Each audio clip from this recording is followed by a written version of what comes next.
विदेशी जमीन पर मुश्किल से मुश्किल ऑपरेशन को अंजाम देना, यही स्पेशलिटी है, खासियत है यूएस की डेल्टा फोर्स।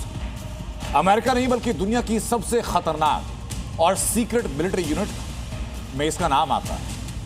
अमेरिका के इस एंटी टेरर यूनिट का आधिकारिक नाम first special forces operation detachment delta, जिसे आम बोलचाल की भाषा में डेल्टा फोर्स कहा जाता है। डेल्टा फोर्स यूनिट को ब्रिटिश सास की तर्ज पर 1970 में बनाया गया, 70 के आखिर में। इस यूनिट को बनाने का मकसद था अमेरिकी सेना को एक डेडिकेटेड आतंकवाद विरोधी फोर्स यानी कि एंटी टेररिज्म फोर्स देना। यह फोर्स और यह यूनिट ऐसे मिशन संभालती है जो सुर्खियों में नहीं आते, सीक्रेट ऑपरेशंस होते हैं, जिसमें दुश्मन के इलाके से बंदूकों को छुड़ाना होता है। अमेरिका की तरफ से जो घोषित आतंकवादी हैं उनका पीछा करके उन्हें खत्म करना होता है। ये वो फोर्स है जिसने अबू बकर अल बगदादी और सद्दाम हुसैन को पकड़ा और कई बड़े ऑपरेशंस को अंजाम दिया। डेल्टा फोर्स के ऑपरेशन कई बार इतने सीक्रेट कि अमेरिकी सांसदों को भी इसके बारे में पहले पता नहीं होता। और वेनेजुएला में हाल ही के दिनों में जो हुआ वो भी इसी डेल्टा फोर्स ने अंजाम दिया। लेकिन ईरान और अमेरिका के बीच सिर्फ हथियारों से नहीं बल्कि जुबानी जंग भी तेज हो चुकी है। अमेरिका ने ईरान का खात्मा करने की चेतावनी दी।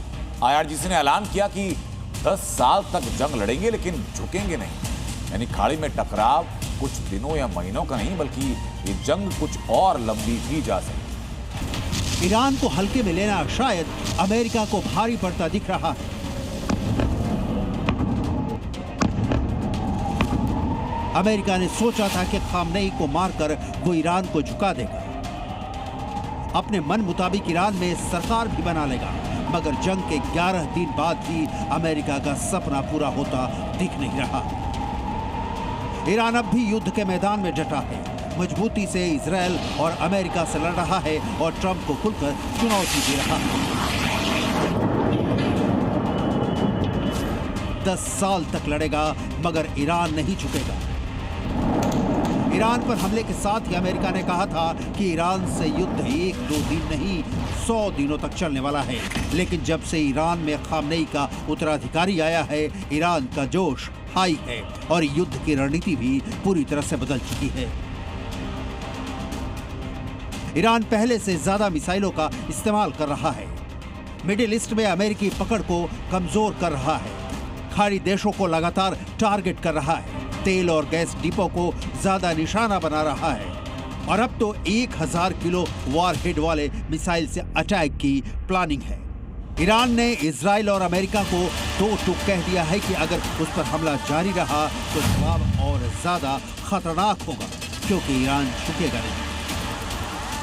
उधर अमेरिका की तरफ से भी सख्त बयान सामने आया है। ट्रंप ने कहा कि ईरान को पूरी तरह से तबाह कर दिया गया है, लेकिन ईरान ने अब गुस्ताखी की तो अंजाम बुरा होगा। यानी अब तक ईरान में एयर स्ट्राइक कर रहा इजराइल और अमेरिका उससे एक कदम आगे ग्राउंड ऑपरेशन की प्लानिंग कर रहा है। ट्रंप का कहना है कि ईरान के करीब 80% मिसाइल लॉन्चर और ठिकानों को तबाह कर दिया गया है। अब ईरान के पास बहुत कम लॉन्चर बचे हैं। वहीं इजराइल ने दावा किया था कि ईरान के पास अब केवल 128 मिसाइल लॉन्चर बचे हैं, लेकिन ईरान ने साफ कर दिया है कि ये इजराइल और अमेरिका की कल्पना है और अमेरिका इस युद्ध में पूरी तरह फंस चुका है। जाहिर है दोनों तरफ से धमकियां और हमले जारी हैं, लेकिन कोई भी पीछे हटने को तैयार नहीं है। अमेरिका कह रहा है कि ईरान को पूरी तरह खत्म किए बिना वो रुकने वाला नहीं है और दूसरी तरफ ईरान भी साफ कर चुका है कि वो सालों तक जंग लड़ने के लिए तैयार है। यही वजह है कि अब सवाल उठने लगे हैं कि क्या ये जंग जल्दी खत्म हो पाएगा या मिडिल ईस्ट एक लंबी और खतरनाक लड़ाई की तरफ बढ़ रहा है। ब्यूरो रिपोर्ट, जी मीडिया।